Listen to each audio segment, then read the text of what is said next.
Varicose veins కి సరైన చికిత్స కోసం సంప్రదించండి ఎవిస్ హాస్పిటల్. నమస్కారం. మాఘపురాణం 16వ రోజు పారాయణలోకి వచ్చాం. ఈరోజు మాఘ బహుళ పాడ్యమి ఆదివారం అండి. ముందు 2 మాఘాదివారాలు కానీ రథసప్తమి నాడు కానీ మీరు పాలు పొంగించి సూర్యనారాయణమూర్తికి నివేదన చేసే అవకాశం లభించకపోయినట్లయితే ఈ ఆదివారం నాడు ఉదయమే పొద్దున్నే పాలు పొంగించి పాయసం చేసి సూర్యనారాయణమూర్తికి నివేదన పెట్టుకోవచ్చు. ఈ రోజున స్నానం చేస్తే నెలంతా స్నానం చేసిన ఫలితం వస్తుంది. ఇవాళ ఒక్కసారి పాయసం చేసి పెడితే నెలంతా పాయసం చేసి నివేదన చేసిన ఫలితం వస్తుందంటారు. ఆదివారాలు మంచివి, అవకాశం ఉంటే చేయండి. అయితే ఏం చెప్తున్నారో చూద్దాం. పార్వతికి పరమేశ్వరుడు చెప్పినటువంటి సుమంత్రుని కథ దాని గురించి చెప్తూ ఇంకొక గాథ చెప్తున్నారన్నమాట. తర్వాత అతను తపస్సు చేసుకుని తన కష్టాన్ని పోగొట్టుకున్నాడనమాట. మాఘమాసంలో నదీ స్నానం అత్యంత పుణ్యప్రదమైంది. ఈ మాసమందు 30 రోజులు విడవకుండా నదీ స్నానం చేసేవాళ్ళు ఐశ్వర్యవంతులవుతారు. వాళ్ళకి ఉన్నటువంటి కష్టాలన్నీ క్రమంగా తీరిపోతాయి. మాఘశుద్ధ చవితి నాడు భక్తశ్రద్ధలతో నదీ స్నానం చేసిన వారి నిర్మల హృదయాన్ని అనుసరించి, అంటే ఖచ్చితంగా వస్తుందని చెప్పట్లేదండి, బుద్ధి నిర్మలంగా ఉంటే శ్రీహరి కృపకి పాత్రలవుతారట.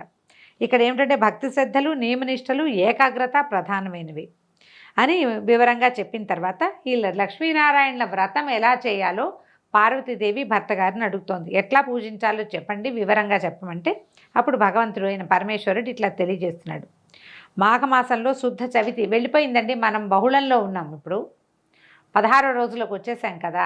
ఈ సంవత్సరం చేయలేకపోతే వచ్చే సంవత్సరం చేసుకోవచ్చు. కుదిరితే బహుళ చవితి నాడైనా కూడా మనం ఇది చేయొచ్చు అన్నమాట. కాలకృత్యాలు తీర్చుకొని నదీ స్నానం చేసి శుచిగా పవిత్రుడు కావాలి. పిమ్మట నదీ తీరంలో కానీ గృహంలో కానీ మండపాన్ని ఏర్పరచాలి. ఆ మండపాన్ని సర్వాంగ సుందరంగా రంగురంగుల ముగ్గులతోటి అలంకరించాలి. మండపం మధ్యలో అష్టదళ పద్మ ముగ్గేయాలి. మనం మామూలుగా పద్మ ముగ్గేసుకుంటాం కదా, 8 రేఖలు వచ్చేది అది. లక్ష్మీనారాయణల విగ్రహాలను బంగారంతో కానీ వెండితోటి కానీ కాంస్యం పంచలోహాలతో కడకు మట్టితోటైనా చిన్న విగ్రహాలని స్థాపన చేయాలి. చేసిన తర్వాత విగ్రహాలకి గంధం పూసి పసుపు కుంకుమ అక్షంతలతో కర్పూరము అగరబత్తులు మొదలైన పూజా ద్రవ్యాలతో పూజించి ధూపదీప నైవేద్యం తాంబూలాదులు నమస్కారాదులు సమర్పించాలి. ఒక రాగి చెంబును తీసుకుని అందులో స్వచ్ఛమైన నదీ జలాన్ని పోసి మామిడి చిగుళ్ళ నుంచి దాని మీద ఒక కొబ్బరికాయ పెట్టి దానికి కొత్త వస్త్రాన్ని కప్పాలి. లక్ష్మీనారాయణల ప్రతిమని ప్రతిష్ఠించాలి. అంటే మనం ఏంటి కలశం పెట్టుకోండి అని చెప్తున్నారు. మండపం మధ్యలో సాలగ్రామాన్ని కూడా ఉంచి ధూపదీప నైవేద్యాలు సమర్పించాలి. అంటే ప్రతిమకి చేసిన విశేషం, కలశం పెట్టుకుని చేసినా విశేషమే. ప్రతిమా కలశము కాకుండా సాలగ్రామారాధన చేసినా కూడా విశేషమే. తదనంతరము ఈ రాగి పాత్రలోని నీటితోటి అర్ఘ్య ప్రదానం చేయాలి. పిమ్మట నారాయణునికి మదిలో నమస్కరించి సూర్యునికి నమస్కారం చేయాలి. ఈ మాఘమాస వ్రతాన్ని ఆచరించే వాళ్ళు తల్లిదండ్రుల్ని, బంధుమిత్రాదుల్ని, శ్రేయోభిలాషుల్ని, గురువుల్ని, పెద్దల్ని ఆహ్వానించి వాళ్ళ సమక్షంలో నిర్వహిస్తే అధికమైన సత్ఫలితాలని పొందుతారు. అందరినీ పిలుచుకుని వ్రతం చేసుకోండి అని చెప్తున్నారు. ఒక సద్బ్రాహ్మణుడికి బియ్యము, బెల్లము, ఉప్పు, పప్పులు, కాయగూరలు, పళ్ళు ఇచ్చి స్వయం పాకాన్ని ఇవ్వాలి. నూతన వస్త్రాల్ని దానం చేయాలి. పిమ్మట మాఘపురాణాన్ని స్వయంగా పఠించాలి. లేదా నాబోటి వాళ్ళు ఎవరైనా పఠిస్తుంటే వినాలి. పఠించినప్పుడు కానీ వినేటప్పుడు కానీ అక్షతల్ని, అంటే మనం పూజ చేసుకునేటప్పుడు అనమాట, అక్షతలు చేతిలో ఉంచుకుంటే ఆ చదివిన ఫలితం మనకి లభిస్తుంది. మన పద్ధతి అది. పురాణ శ్రవణానంతరం ఆ లక్ష్మీనారాయణలను ధ్యానించి కొన్ని అక్షతలు విగ్రహం మీద, కొన్నిటిని తనపైన వేసుకోవాలి. మాఘశుద్ధ చవితి నాడు మాఘస్నానం చేసి లక్ష్మీనారాయణలని అత్యంత భక్తి శ్రద్ధలతో నియమనిష్టలతో ఈ విధంగా పూజిస్తే ఎంతటి ఘోర పాపాలైనా పోతాయి. దీనికి నిదర్శనంగా ఒక కథ చెప్తున్నారు. గౌతమ మహర్షి ఒకనాడు తన శిష్యగణంతో తీర్థయాత్రలకు వెళ్తున్నారు. అనేక పుణ్యక్షేత్రాలు దర్శిస్తూ మార్గమధ్యంలో కనపడిన ఆ సన్యాసులతో, భక్తి తత్పరులతో, మునిగణాలతోటి భగవద్గోష్ఠులు జరుపుతూ మాఘమాసం వచ్చేసరికి ఆయన కృష్ణా తీరాన్ని చేరుకున్నాడట. పవిత్ర కృష్ణా నదిలో స్నానం చేశాడు శిష్య బృందంతో కలిసి. మాఘమాసం అవటం వల్ల ఆయన కరెక్ట్గా అక్కడ చేరాడు కదా. నదీ తీరంలో ఉన్న ఒక రావి చెట్టును దర్శించి, రావి చెట్టును చూడగానే మనం చెప్పుకుంటాం అశ్వత్థనారాయణుడు, సాక్షాత్ శ్రీమన్నారాయణ స్వరూపమే రావి చెట్టు అని చెప్తాం. మూలతో బ్రహ్మరూపాయ, మధ్యతో విష్ణురూపిణే, అగ్రత శివరూపాయ వృక్షరాజాయతే నమః అని ఈ శ్లోకాన్ని 4-5 సార్లు చెప్పుకుంటూ దానికి ప్రదక్షిణలు చేసి ఆ చెట్టు కింద కూర్చుని మహావిష్ణువుని పూజించాడట. మాఘమాస విశిష్టత ఇది, మంచిది. ఈ సమయంలో ఇలా నదీ స్నానం చేయాలి, విష్ణు ఆరాధన చేసుకోవాలని అందరికీ చెప్పి చేయించారు.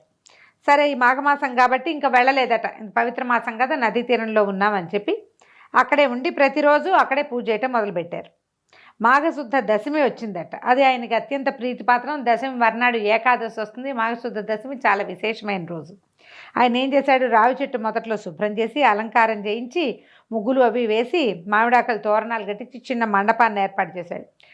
శ్రీహరిది ప్రతిమ కూడా ఒకటి ప్రతిష్ఠించి పూజాధికాలు చేస్తున్నారు. అత్యంత భక్తి శ్రద్ధలతో శ్రీమన్నారాయణుని సేవాకాలం జరుగుతోందట. అయితే ఈ కార్యక్రమాన్ని అంతటినీ అక్కడికి వచ్చి ఒక కుక్క వచ్చి కూర్చుందట. అది చూస్తోందట. అది కళ్ళార్పకుండా చూస్తోంది. అయితే ఆ కుక్కను గమనించిన శిష్యులు ఎవరో వచ్చి అని దాన్ని చిన్న కర్రతో బెదిరించారు. అవతల పరిగెత్తింది, కానీ మళ్ళీ వచ్చేసింది.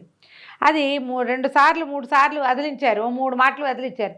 3 సార్లు అది ఏం చేసింది, చెట్టుకు ప్రదక్షిణగా మళ్ళీ ఇటు నుంచి తిరిగి వచ్చి రెండో పక్కన వచ్చి కూర్చుంటోందనమాట.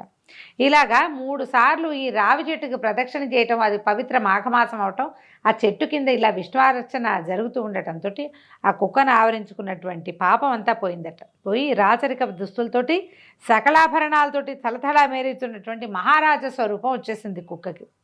ఈ గౌతమ మహర్షి ముందు నిలబడి ముగుళితాసుడు 2 చేతులు జోడించి వినమ్రంగా ఆశీర్వచనం కోరుకున్నాడు. అవి ఇంత చూసి అందరూ ఆశ్చర్యపోయారట. అప్పుడు గౌతమ మహర్షి అడిగాడు, ఓ రాజా, నువ్వెవరివి, ఎట్లా ఇలా కుక్కవయ్యావు అని అడిగితే, నేను కళింగ దేశపు మహారాజును, చంద్రవంశం మాది, నా పేరు జయచంద్రుడు, నేను అన్ని విద్యలయందు ఆరితేరి ప్రావీణ్యత సంపాదించాను, నా పరిపాలనలో ధర్మానికి న్యాయానికి కొదవలేదు, ఎన్నో దానాలు చేశాను, ప్రజల్ని కన్నబిడ్డల్లాగా చూశాను, ప్రజోపయోగ పనులు అంటే చెరువులు బావులు తవ్వించడము, మొక్కలు నాటించడం, సత్రాలు కట్టించడం, అన్నదానాదులు, ఎన్నో రకాల దానాదులు చేశాను, పశుపక్షాదులకి ఆశ్రయాలు కల్పించాను, అనేక దేవాలయాలు దేవతా విగ్రహాలు చేయించాను, దేవాలయాలు కట్టించాడు, దేవతా విగ్రహాలు చేయించాడు, యజ్ఞయాగాదులు చేశాను, విద్యాలయాలు పెట్టించాను, సకల పుణ్యకార్యాలు చేసినా కూడా నాకు ఈ కుక్క జన్మ వచ్చింది, ఎందుకు వచ్చిందో చెప్తానన్నాడు. ఒకనాడు ఒక శ్రేష్ఠుడు నా రాజదర్బారికి వచ్చి, నేను ఒక యాగం చేయి తలపెట్టాను, యజ్ఞం చేయటువంటి మాటలు కాదు, దానికి చాలా ధనం కావాలి, కాబట్టి ధనావసరంతో నీ దగ్గరికి వచ్చాను అంటే నేను సకలోపచారాలు చేసి ఆయనకి, అయ్యా మీరు చేయబోయే యజ్ఞం ఏదేంటో చెప్పండి విషయమని కనుక్కుంటే ఆయన ఏమన్నాడు, రాజోత్తమ, నీకు తెలియని కొన్ని రహస్య విషయాలు చెప్తాను. ఈ నెల యందు సూర్యుడు మకర రాశిలో ప్రవేశిస్తాడు. ఈ మకరం చివరికి వస్తూ ఉండగా అందులోనే మాఘమాసం ప్రారంభమవుతుంది. ఆనాడు సూర్యోదయం అయిన తర్వాత నువ్వు ఏదైనా నదిలో స్నానం చేసి ఆ భక్తి శ్రద్ధలతో భగవంతుడైన శ్రీమన్నారాయణని పూజించి మాఘమాస మహాత్మ్యాన్ని చదవటం కానీ చదివించుకోవటం కానీ చేస్తే నీకు వైకుంఠ ప్రాప్తి వస్తుంది, అశ్వమేధం చేసినంత ఫలితం లభిస్తుంది, తీర్థయాత్రలు దాన ధర్మాలు చేసినంత ఫలం సిద్ధిస్తుంది. మాఘశుద్ధ సప్తమి ఆదివారం కానీ దశమి ఆదివారం నాడు కానీ మాఘశుద్ధ పౌర్ణమి నాడు కానీ ఉదయాన్నే మాఘస్నానం చేసినా కూడా ఎంతటి ఘోర పాపాల నుంచైనా విముక్తి పొందుతావు. ఇది సత్యము. మాఘమాసం అంతటికీ ప్రత్యేకత ఉంది. ఇలా కనుక మాఘమాస వ్రతం చేస్తే మరుజన్మలో బ్రాహ్మణ జన్మ ఎత్తుతావు, కాబట్టి నువ్వు ఇది మాఘమాసాన్ని చేసుకోమని ఆయన సెలవిచ్చాడు. అయితే సరే, నేనేమన్నాను, నేను ఇప్పటిదాకా అది వినలా, నేను అందరికీ సహాయం చేయటము అవే నాకు తెలుసు. ఈయనకేమనిపించింది రాజుకి, ఏమిటి ఒక్క నెలలో స్నానం చేస్తే ఇవన్నీ వస్తాయా, నేను ఇన్ని చేశానే, నేను యజ్ఞయాగాదులు చేయించా, ఇళ్ళు వాకిళ్ళు కట్టించాను, గుళ్ళు గోపురాలు కట్టించాను, విద్యాలయాలు కట్టించాను, వాటి వల్ల మోక్షం వస్తుంది అదని ఎవరు చెప్పలేదు, నువ్వు వచ్చి ఒక్క స్నానం చేస్తేనే ఫలితం లభిస్తుందని చెప్పేసరికి ఆయనకు నచ్చలేదన్నమాట. మాఘమాస వ్రతం చేస్తే వైకుంఠ ప్రాప్తి కలగటం ఏమిటి, చేసిన పాపాలు పోవటం ఏమిటి, ఎక్కడైనా మంత్రాలకు చింతకాయలు రాలుతాయా, దానివల్ల ప్రజోపయోగం ఏముంది, ప్రజలకు ఉపయోగపడే పని చేస్తే వాళ్ళ ఆశీర్వచనాలతో ఏదైనా అవుతుంది. ఒట్టి మాఘంలో నా స్నానం నేను చేసుకుంటే, నా ఒంటికి నేను స్నానం చేసి నా భక్తికి నేను దండం పెట్టుకుంటే నాకు ఎట్లా వైకుంఠ ప్రాప్తి వస్తుంది అని చెప్పి ఇవన్నీ అతిశయోక్తులు నేను నమ్మనని ఎగతాళి చేశాను. కానీ ఏం చేయను, ఒక తెలియనితనంతో నేను ఆ పని చేశాను. నేను చేసే పనులే నన్ను కాపాడతాయి. నేను చాలా మంచి క్రియలు చేశాను.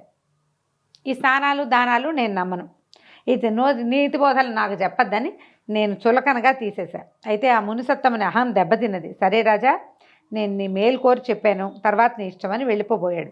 అయితే నేను ఆయనకు కోపం వచ్చింది, కానీ నేను ఆయన యజ్ఞం కోసం డబ్బులు అడగడానికి వచ్చాడు కదా, మొదట ఆయన్ని బతిమలాడి యజ్ఞం వరకు డబ్బులు తీసుకెళ్ళండి, ఈ స్నానం సంగతి వదిలిపెట్టండి, ఇది నన్ను చేయమన్నారు, నాకు ఆసక్తి లేదు, మీకు కావాల్సింది మీరు తీసుకెళ్ళండి, ఇస్తాను కదా అని నచ్చజెప్పి ఆయనకి సగౌరవంగా పంపించాను. నాకు వార్ధక్యం సమీపించి మరణించాను. అప్పటి నుంచి వరుసగా 7 జన్మల నుంచి నేను కుక్క జన్మ ఎత్తుతూనే ఉన్నాను.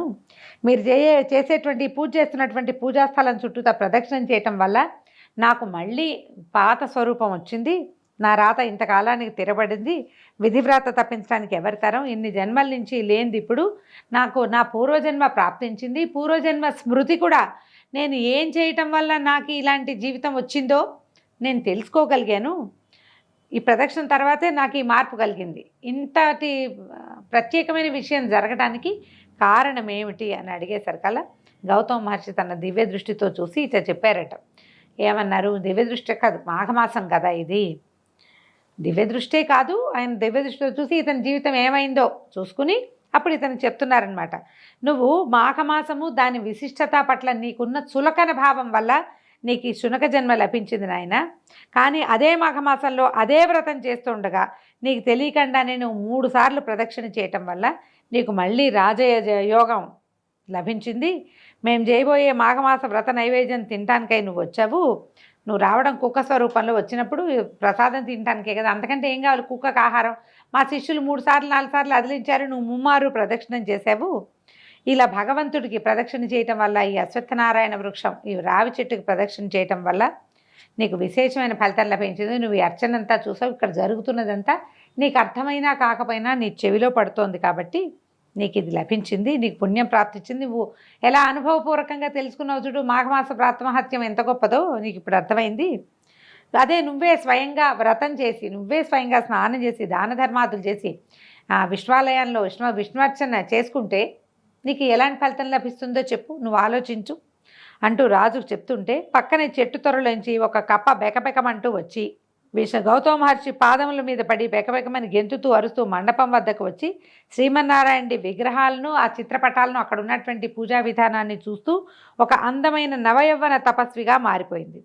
ఆ కప్ప మునిగన్నిగా మారిపోవటాన్ని చూసినటువంటి గౌతముడు మిగిలిన వాళ్ళంతా ఆశ్చర్యచకితులయ్యారు. ముగ్ధ మనోహర రూపంతో ఉన్నటువంటి ఆ మునికన్య అటు ఇటు చూస్తూ గౌతమ మహర్షి దగ్గరికి వచ్చి ఆయన పాదాలకి నమస్కారం చేసింది. గౌతముడు ఆమెను దీవించి తన పూర్వజన్మ ఆమెకి దీవించేశారు కదా, ఆమెకి తన పూర్వజన్మ వృత్తాంతం అంతా జ్ఞాపకం వచ్చిందట. అప్పుడు ఆయన అడిగాడు, తపస్వి నువ్వెవరు, నీ పేరేంటి, నీ వృత్తాంతాన్ని వివరించమని ప్రశ్నించాడు. ఆమె పూర్వజన్మ వృత్తాంతం ఏమైందో చూద్దాం. ఒక రాజు సమస్తమైన మనం చెప్పుకునేటువంటి నరసేవ అంతా చేసినా కూడా ఈ మాఘమాసం స్నానం చేసినా చేయకపోయినా ఒక పెద్దవాళ్ళు వచ్చి ఇది చాలా మంచిది, ఇది చెయ్యి అని చెప్పినప్పుడు దాన్ని అపహాస్యం చేయటం వల్ల అతను కుక్కగా జన్మించాడట. అందుకని ఇతరుల పూజా విధానాల్ని విమర్శించకూడదని చెప్తారండి. ఈ కథతోటి ఈరోజు పారాయణ పూర్తయిందండి. రేపు ఉదయం మళ్ళీ పారాయణతో కలుసుకుందాం. నమస్కారం.